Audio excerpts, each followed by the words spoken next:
So welcome to all of you. Very nice to be with you. So we'll make a start now.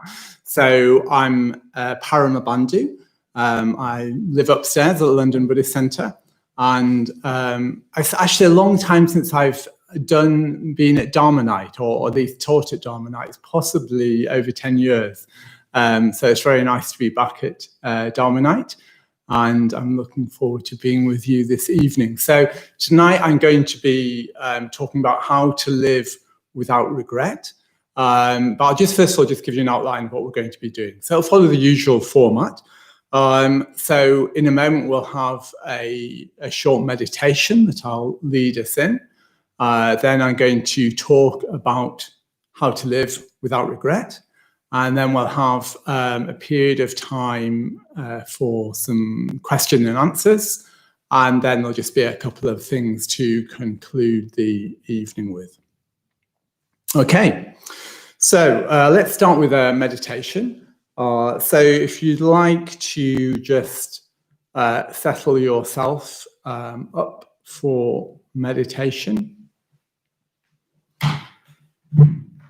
So you might want to close your eyes, as I'm going to do just now. And maybe have a sense of awareness settling into your body.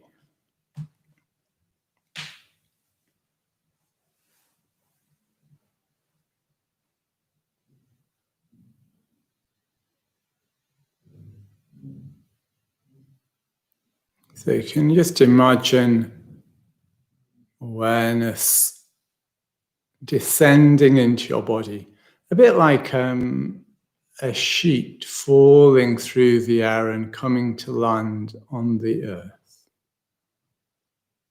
So that your body settles.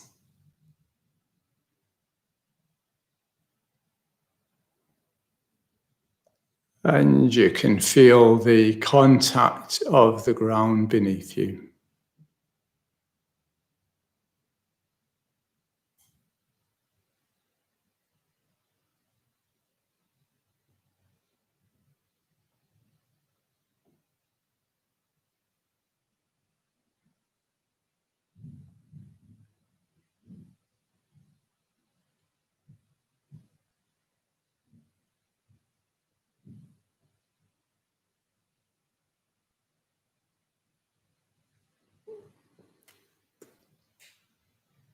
And feeling your legs,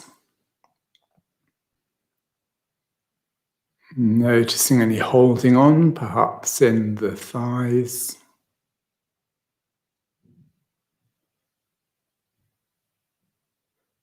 And allowing any tension to release.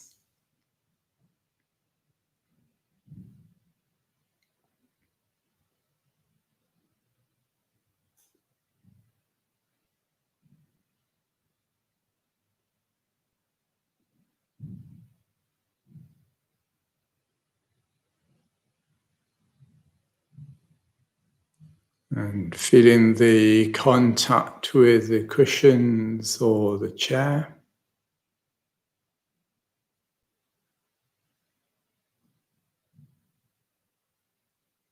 Allowing the chair or cushions to take your weight.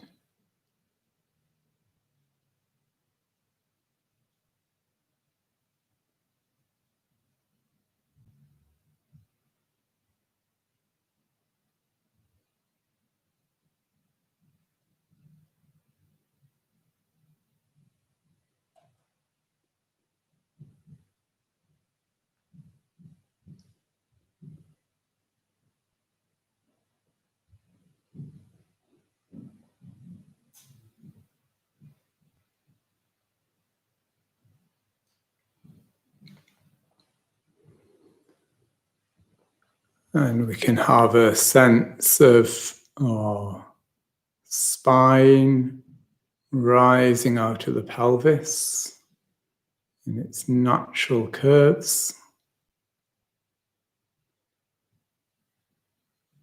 So that the body is upright, but without straining.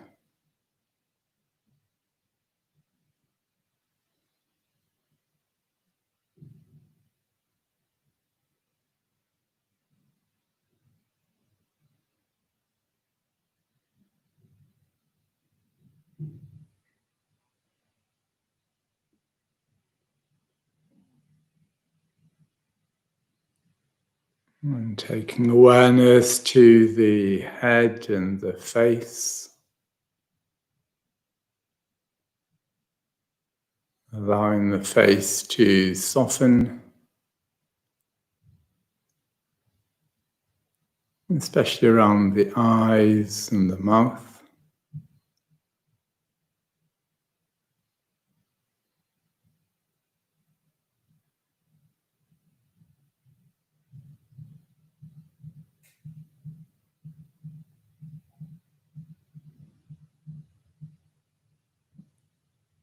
And then taking awareness to the shoulders,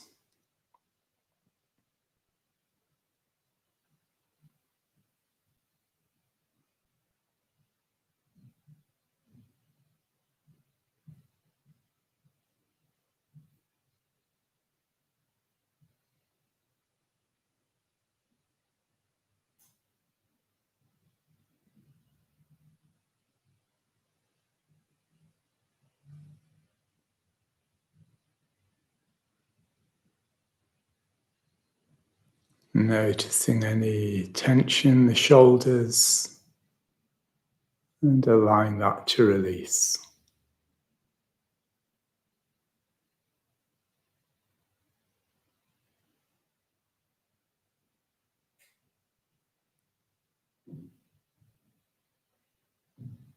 And then bring awareness to the arms and the hands.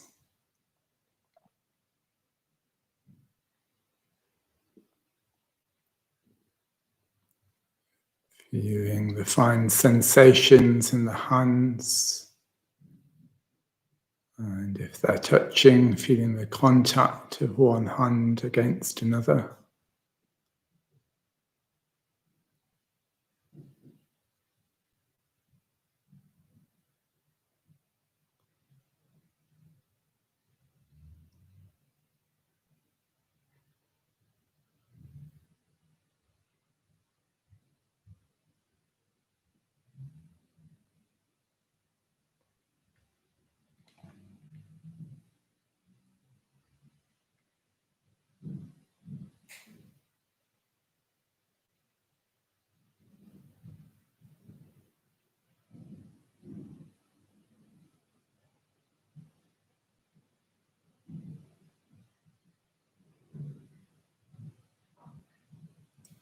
Bring awareness to the belly.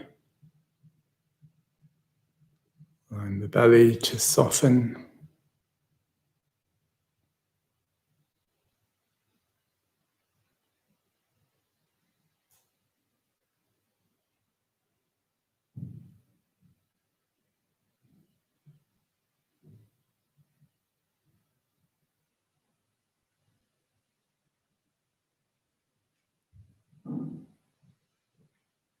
And then just noticing that we're breathing. Feeling the movements of the breath. And just spend a minute or so following the breath.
And then just becoming aware of the other people that are here with us tonight at Dharma night. And we can extend a sense of goodwill, well-wishing to each of us here tonight.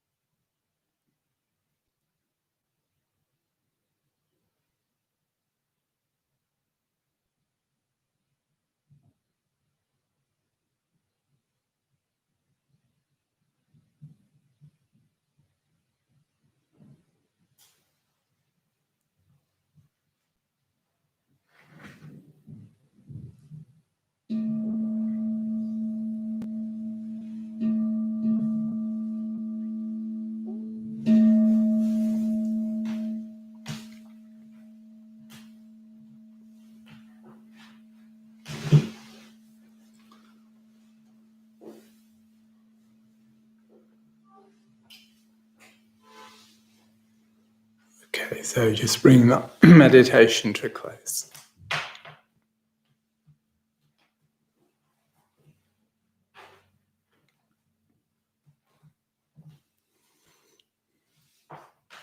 So just let Ippolit get comfortable, rearrange his cushions, and then I'll begin. So tonight I'm going to talk about living without regret. My normal life, certainly over the last couple of years, I've tended to travel around to quite a number of places, mostly things to do with tree ratna. And before all the pandemic, I thought, oh, finally, I'm going to be in one place. I'm going to be spending 4 months on retreat in Spain. So I have ended up in one place, but it's been London, which of course is very nice. But yeah, things like for probably all of us have changed, of course, with what's been going on in the world. So given that I was here in London and I didn't have anything on my diary, one of the things I decided to do was start a study group, and with Sanjay, amongst others. And we've been studying something called the Precepts of the Guru, which is a text attributed to Gampopa. So Gampopa is an important Tibetan teacher who's one of the main disciples of Milarepa. Milarepa, of course, being famous for being a hermit an enlightened hermit who lived in mountains and who's famous for his songs. He conveyed the Dharma through his songs. So this is a text by one of his main disciples, Gampopa, called the Precepts of the Guru. And the Precepts of the Guru starts with the 10 causes of regret. So I'm just going to, I've sort of put the first 2 together, and I'm just going to read you that. So see what Gampopa says about causes of regret. Excuse me. So he says, having obtained this pure and difficult to obtain, free and endowed human body, it would be a great cause of regret to fritter life away and die an irreligious and worldly person. So I'll just read that again. Having obtained this pure and difficult to obtain, free and endowed human body, it would be a cause of regret to fritter life away and die an irreligious and worldly person. So what essentially Gampopa is saying here is that we have this wonderful opportunity. We have the wonderful opportunity of a precious human life. And that would be a real pity to waste. That would be a cause of regret to waste. And he says that we have these freedoms and endowments, by which he means that we have hopefully a relatively healthy human body. and we have the Dharma available. So we can practice the Dharma. The fact you're tuned in tonight means that you're in some kind of contact with the Dharma and some kind of contact with the Sangha. And Gampopa is saying, if we didn't make the most of that opportunity, that would be a cause of regret to fritter our life away. So I'm going to make 3 suggestions for how we can live our lives without regret. So first of all, to pursue meaning. Second, to live deliberately with a sense of urgency. And third, to act skillfully. So I'm just going to say a little bit about each of those in turn. So first of all, pursue meaning. And this is possibly the most important of the 3. So the question is, are we living the life that we most want to? I think that's a really important question to ask ourselves. Are we living the life that we really want to do? Recently, I've been reflecting quite a bit on my mother's life. My mother recently passed away at the ripe age of 96, so she had a very, very long life. And yeah, because she recently died, I've been just thinking about her life. And one of the things that I remember her telling me is that when she was a young woman, probably in her early 20s, which would be, roughly, around the time of towards the end of the Second World War, she found herself with a lot of these sort of existential questions about, what is life about? And in a way, quite troubled by those questions.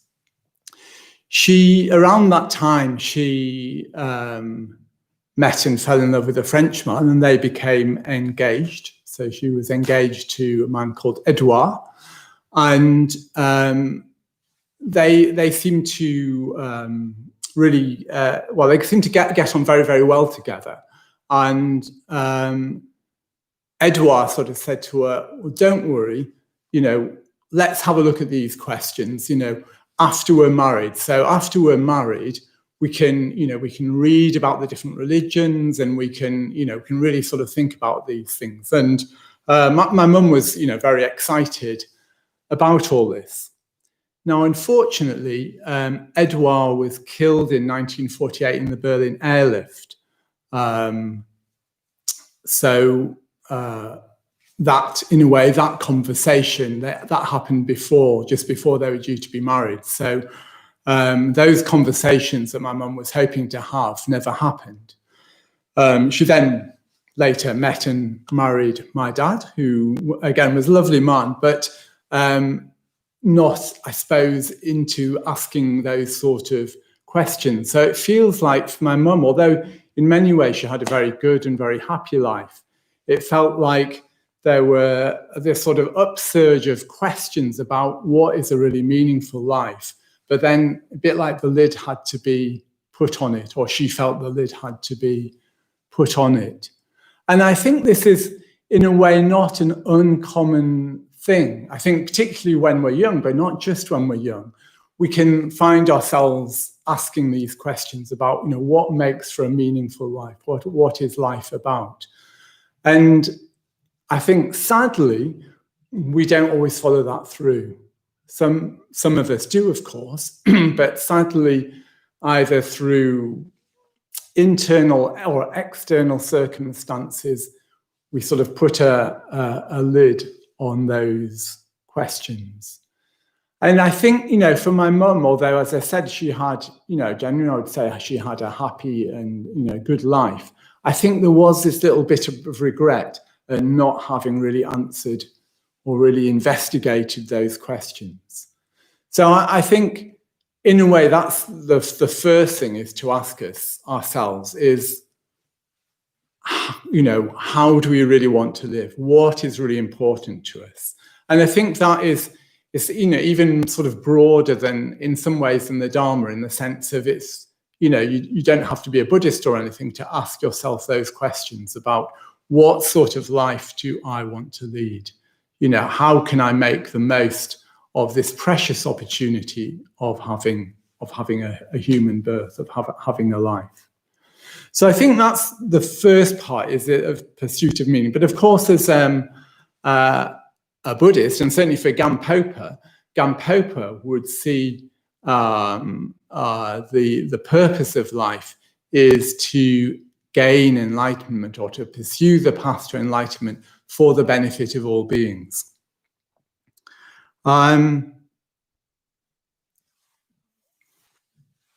So that's certainly a Buddhist response. I'm going to come back to that in a moment, but just before I do that, there's one other thing I wanted to mention, just under this general question of living. How do we make sure that we're living the life we want to do? I was very struck by a book that's quite well known now, by Bronnie Ware, called something like the Top Regrets of the Dying, and she lists 5 major regrets of the dying. I mean, this is a very particular population. She worked in a hospice, in end-of-life care in Australia, and I think we're more with men than women. So it was, as I say, a very particular population. But she noticed again and again people having these regrets. And the top one was people saying, I wished I'd had the courage to live the life I wanted, not the one that was expected of me. So very easy to be pushed about, as it were, by what we think others expect of us, rather than living a sort of a life that is in a way authentic to us. So I was really struck by that. She had a couple of other ones. One was, well, there were 5 in fact, but 2 of the others that struck me was, one was, I wish I hadn't spent so much time at work. So, that's interesting. I mean, of course, quite a number of us are not getting to spend as much time as work in the current situation, although there are others who are working harder. And then another one was not spending enough or giving enough time to friendship and losing contact with friends. So again, I found those sort of really quite striking as sort of very sort of human regrets that people had when they came to the point of dying. So I think in a way it sort of suggests that it would be really good not to wait till we're dying till we realize that those are important to us, and to, in a way, to really reflect on those things now, to make sure that we are living the sort of life that we want to live. So coming back to Gampopa and coming back to, more specifically as a Dharma practitioner, then of course, the aim of a Dharma practitioner like myself is to move towards enlightenment, to try and gain enlightenment for the benefit of others. One of the other, I'm just going to read one of the other causes of regret that Gampopa mentions, and this is one's own mind being the nature of the Dharma, uncreated. It would be a cause of regret to let it be swallowed up in the morass of the world's illusions. So one's own mind being of the nature of, the Dharmakaya, uncreated, it would be a cause of regret to let it be swallowed up in the morass of the world's illusions. So in a way, what Gampopa is saying is, it's not just that we've got this opportunity to practice the Dharma, it's saying something about which is another way of looking at it, is that we have this potential within consciousness for something so much more. It's like, it's almost like, if you like, our birthright as human beings, with a consciousness, a self-reflective consciousness, that we can transform ourselves into something that is just so much more. And what a pity not to make the most of that opportunity. So so that's my first point, is pursue meaning. Ask ourselves, what is meaningful for us? And if we're Dharma practitioners, to really reflect on the opportunities we have to practice the Dharma, and the fact that we have a consciousness that we can transform in this radical way. So my second point is live deliberately with a sense of urgency. So the idea of living deliberately comes to me from Henry David Thoreau in his book Walden. So Thoreau was a 19th century American transcendentalist, and he spent something like 2 years living in relative solitude, not complete solitude, but relative solitude. And I was going to read something that he wrote. So he says, "I went to the woods because I wished to live deliberately, to front only the essential facts of life and see if I could not learn what it had to teach, and not, when I came to die, discover that I had not lived." So again, this sort of reference to not getting to the end of one's life and feeling that one had wasted one's life or that one hadn't really lived. But here, Thoreau is saying that he went to the woods, so he went to this cabin in the woods where he lived to live deliberately. So from a Buddhist perspective, we could say in a way to live mindfully. That would be a way of thinking about it. Or in the Buddha's final words, to strive with mindfulness, or appamada. It was the word he used that translates to appamam dena sampadeta, to strive on with mindfulness. So appamada means something like diligence or vigilance.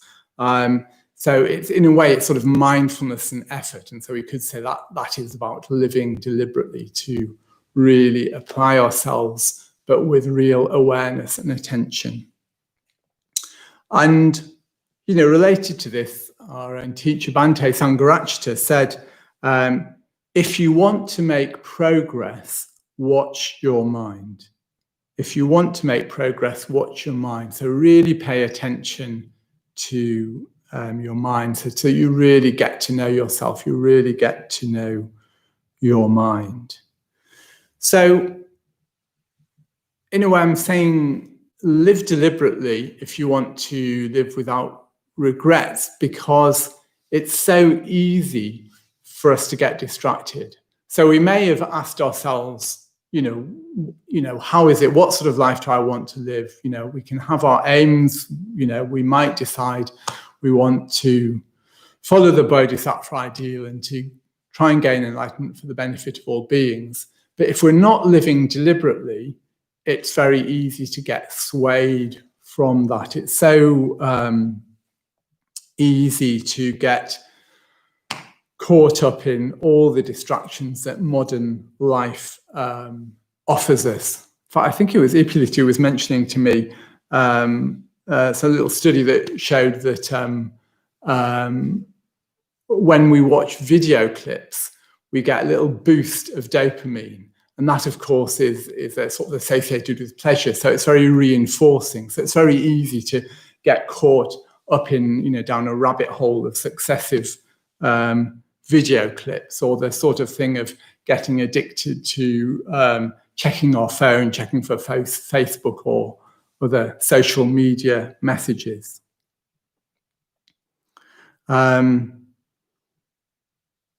So, yes, I mean, that's just one set of things, but of course there are so many ways in which we can get distracted from our purpose. So we need to really make an effort to come back to ourselves, to notice if we are following what is really important to us in our lives, to see what it is we're doing with our lives and with our mind.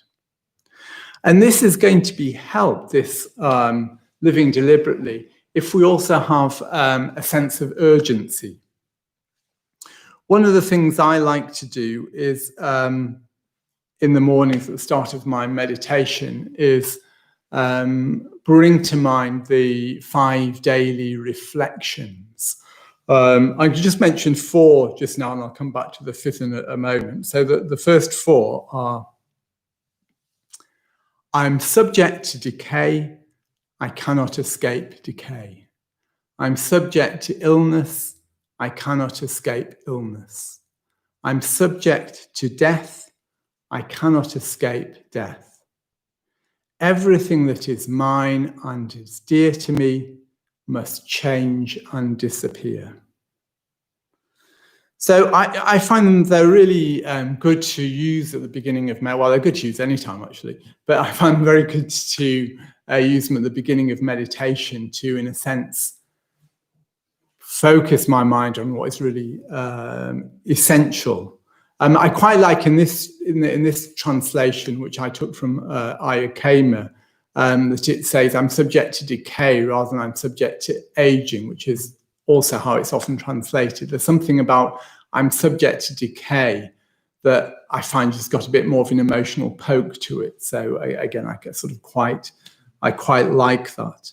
And again, there's this thing about the awareness of death. And of course, you know, with the COVID virus going on at the moment, I guess that's a bit more in our minds.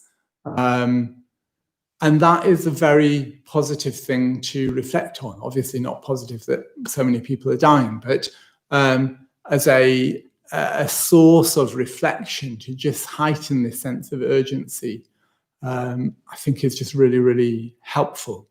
Again, it can be one of the things that can just help to push us back onto what is essential and important in our lives. So yeah, so I find these four, well, all 5, but these 4 of the 5 reflections really, really good. If you find that, there's a little health warning here. If you find that it makes you just feel a bit grim, like, oh God, I'm going to get old and die and fall sick, or fall sick and then die, and I'm going to lose everything, and you just think that's just like super, super grim, then maybe put your attention more on metta. But personally, I think they're great. I find them just like really, really, really inspiring list. So then the third one, the third suggestion is to act skillfully. So I mentioned there are 5 reflections. So the 5th one is, I am the possessor of my karma, the inheritor of my karma. Whether I create good or bad karma, I will be the inheritor of that karma. So in other words, this is a reflection on karma, on basic Buddhism, on the fact that actions have consequences. Depending on the mental state that we act out of, if it's a skillful mental state, it'll have a beneficial effect. If it's an unskillful mental state, it'll have an adverse effect on ourselves and probably other people as well. So I just want to make 2 points about that. Of course, it's it is basic Buddhism. One thing is that when we act skillfully, it has an integrating effect, and the more we're integrated, the more we're able to do the first 2 things I've suggested. That is, reflect on what's important to us and act on that deliberately, pursue that deliberately and with a sense of urgency. Whereas when we act unskillfully, it creates conflict in our psyche. It creates, in a sense, turbulence in our mind, which then makes it much harder to act in this deliberate way. It's much easier to get sidetracked, either because we're not wanting to face the conflict and the unpleasantness of its results, so we use distraction to get away from it, or just because we're preoccupied with it. The second point is just to note that when we do act skillfully, what that creates is this wonderful positive mental state of blamelessness. The lovely state of when we feel that we have nothing to recriminate ourselves with or for. It's a very, just a very wonderful sort of fresh joyful. It's sort of like this, the new green of spring leaves. Of when the trees, if you're noticed the last couple of months or so, the leaves of the trees when they first open, this brilliant green. It's sort of the emotional equivalent of that, in a way, this sense of blamelessness, of joy, of not having anything to reproach oneself with. And the thing about it is, when we do have regrets, it does have quite a corrosive effect, and even quite subtle things. There's something I was quite struck by a few years ago. I met up with an old university friend who I hadn't seen for quite a long time, and we'd been friends at university, and then we'd sort of kept up somewhat after university. But I think after I started getting seriously involved in Dharma, I became a bit frustrated with the quality of our communication, and probably being a bit of a Buddhist zealot at the time, was sort of trying to sort of bash him over the head with Buddhism, which, needless to say, didn't go down very well. So in a way, we just drifted apart. Anyway, we met up whenever it was, a number of years ago, and in a way talked about what had happened. And he basically said how he felt that he'd lost the person that he used to know and care about, and sort of didn't know who I was anymore. And I was able to explain and, in a sense, apologize from my side. But what I was really surprised by is that after we'd left, after we'd met, I felt so happy, and I realized what the happiness was partly due, which is a very nice theme again, but it was that there had been something wrong that had been troubling me, but I hadn't been aware of it. It hadn't been, because it wasn't a big thing. It wasn't like we'd had a big conflict, but somehow there was something that was just a bit out of kilter in my mind, in that with respect to that relationship, that friendship, which then, having put it right again, I just felt so much better. So it really struck me, this thing about how even small unskillful things or disharmonies, if they're not addressed, they can have this corrosive effect, even though we might not be particularly aware of it. And by contrast, when we consistently act skillfully, we can have this wonderful sense of blamelessness, of freedom from regret. So I suggested 3 things we can do tonight if we want to live without regret. We can pursue meaning, we can live deliberately with a sense of urgency, and we can act skillfully. And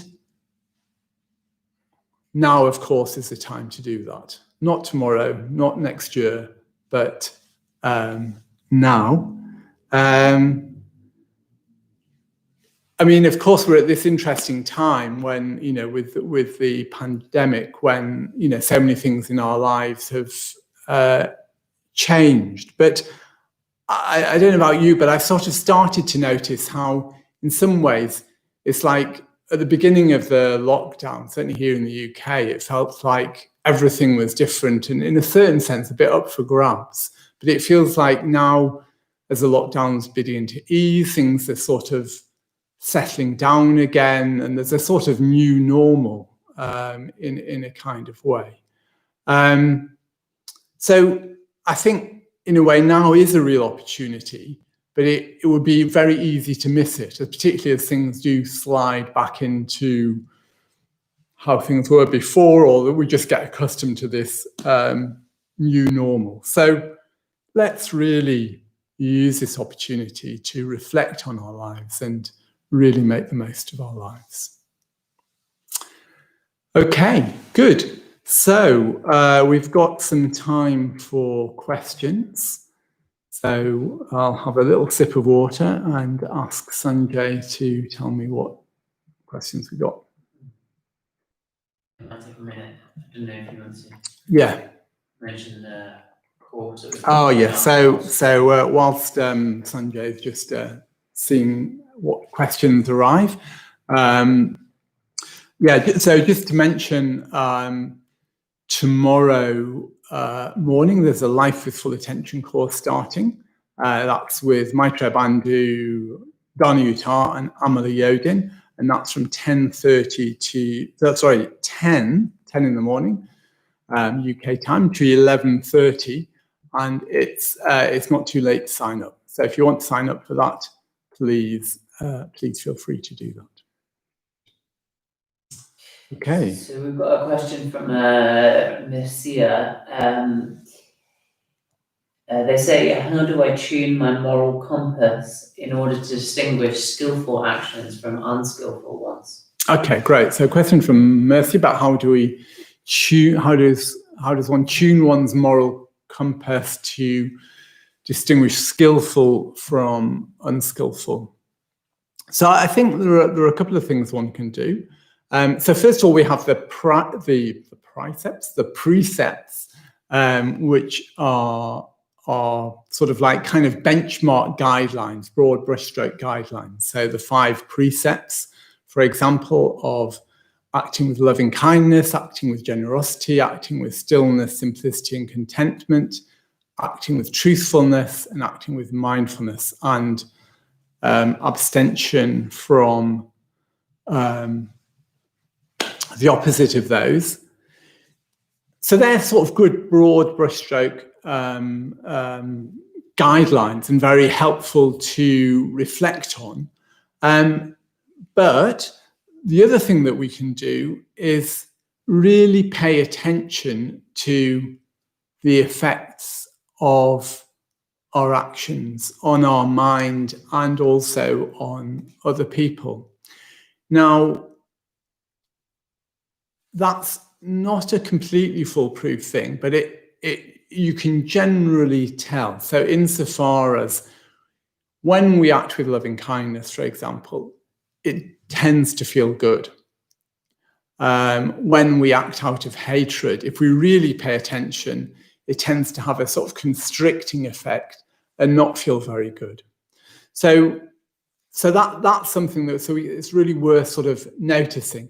I say it's not completely foolproof because, for example, if you have a big angry blowout, that might initially feel good, even though it can create a lot of damage. And similarly, there are some skillful mental states, like when we feel remorse about doing something wrong, that's a positive mental state, but it may feel a bit painful. So we can't completely rely on that. But again, it's very worthwhile to notice that effect.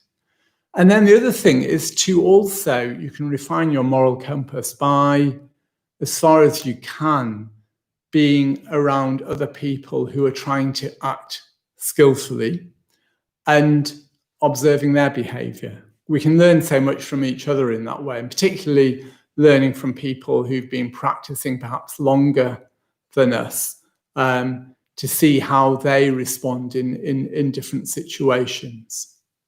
So those are 3 ways that we can refine our moral compass. But it's very good that you put it in terms of refining, because it's not, that's a really important point, that it's not about, it's not about just do this or don't do that in a simple way.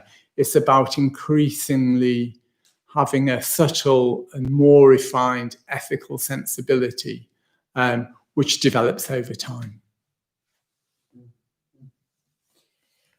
So Nina asks, how can you reflect on the inevitability of death without agitation? Okay, so Nina's asking, how can you reflect on the inevitability of death without agitation? I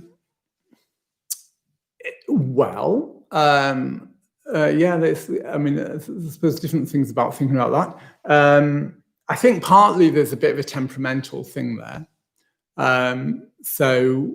As I say, I quite enjoy reflecting on things like that.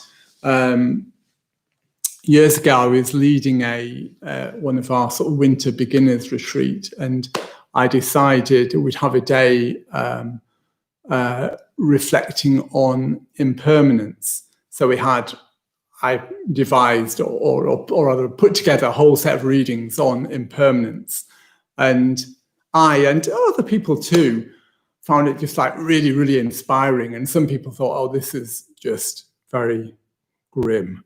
So partly there's a bit of a temperamental thing there. And I think you just have to notice what the effect is. So if you do find that reflecting on death leads to a sense of agitation, or as I said, a feeling of grimness, then there's something about reflecting on metta, bringing more metta to mind. So that one's trying to cultivate a sort of expansive heart that can just hold all of this. And of course, the other thing is to reflect, if death itself feels too difficult, then just reflecting on change more generally, because of course, if there wasn't such a thing as change, we couldn't change for the better. In fact, it would be terrible. We would be just stuck exactly as we are if there wasn't such a thing as impermanence. So it might be that it's more helpful for you or for you at a particular point in time to reflect on impermanence and change rather than death. So it's a bit of a sense of, just judging how you're feeling at a particular point in time and how, emotionally robust and positive you're feeling at a particular point of time. And if you're finding that you're going more towards agitation or sort of sense of grimness, nihilism, then coming back to developing more metta, more kindness towards yourself and others, more sense of this open, expansive, compassionate heart. Yeah.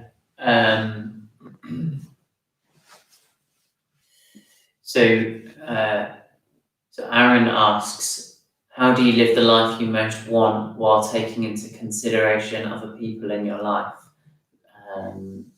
Your partner, your family, and need to sometimes to compromise. Yeah, so how do you live the life you most want whilst also bearing in mind other people important in your life?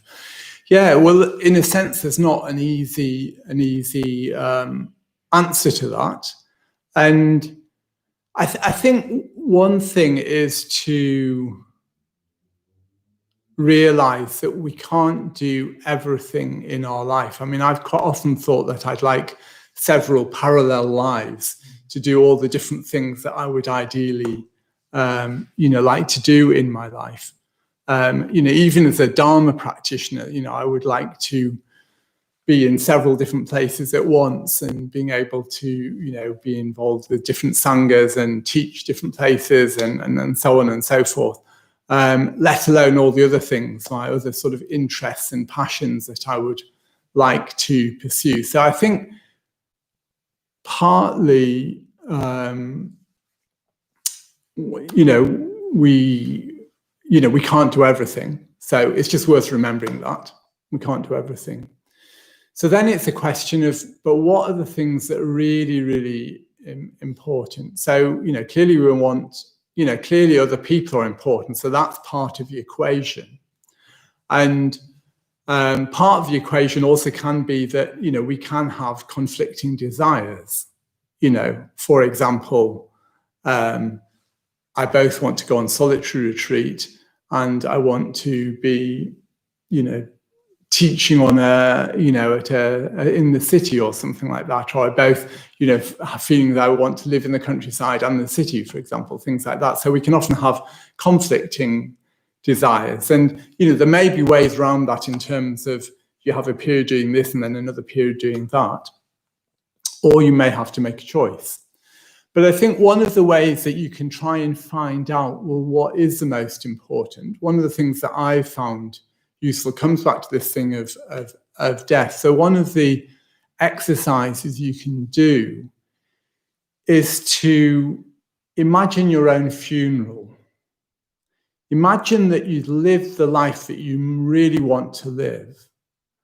And then imagine people coming forward and saying, in a sense, rejoicing in you as you became by the end of your life, with the life that you'd lived. And you sort of, what you can do is just imagine 3-4 people coming up and saying, rejoicing in you at your imagined funeral at some point in the future, and see what comes up. I did this quite a number of years ago and found it surprisingly powerful, actually, as a way of identifying really core values that I wanted to live by. So for me, one of the things was that I wanted people to say at my funeral that he was someone who loved, just as simple as that. And in a way, that's been quite a sort of a guiding principle for me. Now, that doesn't necessarily immediately translate into doing X or Y, but nevertheless, having that as a guiding principle, I found very, very helpful.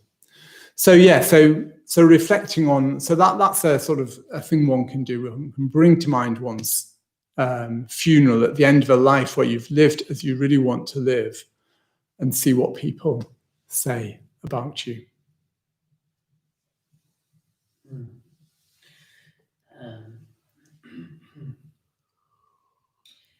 So Lois Ganka asks, isn't Buddhism partly about acceptance rather than striving for what you want? How do we tread this balance? Yeah, so question about, isn't Buddhism about acceptance, or acceptance rather than, or as well as striving for what you want? So I think the way I would think about it is, so we need to accept or acknowledge what has already arisen. In other words, where we are right now with a whole set of conditions, we need to really fully take on board just where we are at this point in time, with what sort of minds we have, with what sort of conditionings we've got, and so on, rather than, like the joke about, how do you get to X city? And the answer is, I wouldn't start from here. So we need to really acknowledge, accept where we are, as it were, psychically and more generally speaking. And from that point, we can then strive for change. At the same time, in a way, this is the sort of famous serenity prayer of being able to distinguish between the things we can change and the things we can't. And so we accept the things we can't change, but we have the courage and, as I'm suggesting, the effort to change the things that we can change. And something I found very helpful from Bhante, one of his things he said, is that it's fine to have preferences, just don't be attached to them. So in other words, we can have an idea of what we want to do with our lives. We can have that preference. We can do what we can to bring that into being. And as long as we're not attached to it, then that's fine. So we may, we accept what we can't change. So those are some of the ways that we can work with this tension between striving and acceptance. I mean, personally, most of the time, I find the paradox is more apparent than real in my own life. It's just, you just do what you can do, you do what you can do, and you at the same time accept how things are. Okay, thanks. Do you want one more? Yeah, we can do one. We can do one more, maybe. Yes, I see Jasmine asks, how can we stay open and identify the road to a more meaningful path? So how can we stay open and identify the more meaningful path? Yes. Yeah, so thank you, Jasmine. I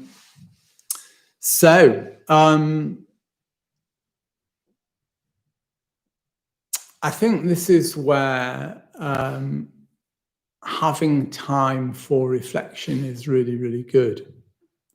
So if we weren't in the middle of lockdown, I would suggest go on retreat, but hopefully we will be able to, go on retreat before too long.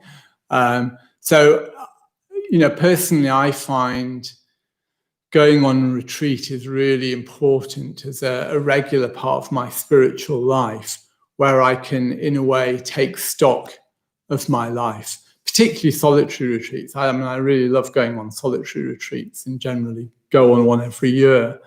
And yeah, as I say, I find that a very good time to just reflect on my life, what I'm doing in my life, where it's going, what I want to do, things I want to do differently, and so on.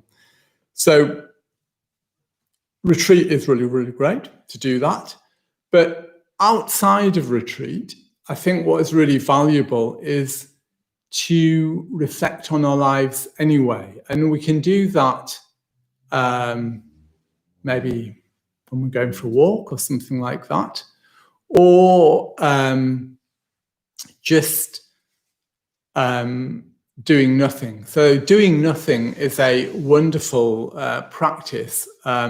It's often celebrated or recommended, surprisingly difficult to do. Some people find it quite easy, but a lot of us, and I would include myself, find, particularly in city life, surprisingly hard to do. There's always something else that seems somehow more important to that, my attention gets pulled onto. But having a period of time, ideally every day, when we do nothing, will create the sort of receptivity that we do to be able to identify those things, and things open up. And just a little tip on how to approach doing nothing in daily life. What I find is I find it very hard to go from just, I've been sitting at my computer doing emails or something and think, okay, now I'm going to do nothing. It's sort of like, it's almost impossible. So what I find is really good is to get a drink. So, and my current program at the moment, often it's a cup of coffee in the afternoon. So I'll take a cup of coffee and ideally go on the balcony if it's free. Unfortunately, it's not always free. But if not, I'll sit in the room with my cup of coffee. And it's sort of like having the drink there sort of gives me something to do, but I don't allow myself to do anything else. So no checking the phone, no reading any books, just sitting there with my cup in my hand, enjoying the cup of tea or coffee or whatever it is, and just allowing the mind to just free fall. So, and I think that for me, creating that sort of space on a regular basis can be a really good way of creating the sort of receptivity that can allow things to arise in your mind, that you can then sort of see opportunities or see new directions that you might want to take. So that's just about brings us to the end. So just finally to mention, as we always do, I believe, on Dharma Night, is just to say, of course, our class is free. We operate on a basis of dana or generosity. I give my time for free. I'm very happy to do that. However, the centre does really need money to keep running, even to keep running online, not just sort of when we're here having classes. If you can contribute, I know many of you do, and many thanks to all of you who do contribute to the centre, but if you can contribute, that would be really, really wonderful, particularly if you can give a regular monthly donation. We're suggesting £50 would be really, really helpful to us to keep operating. And I think there's a Dana page is going to be put up, just to say it's a new page. So at the moment, it probably doesn't have any donations on it because it's a new page. So you could be the first one to donate on our new page. So if you're really quick and get in there, you could do that. But anyway, just to say, anyone who can give, we really, really appreciate that.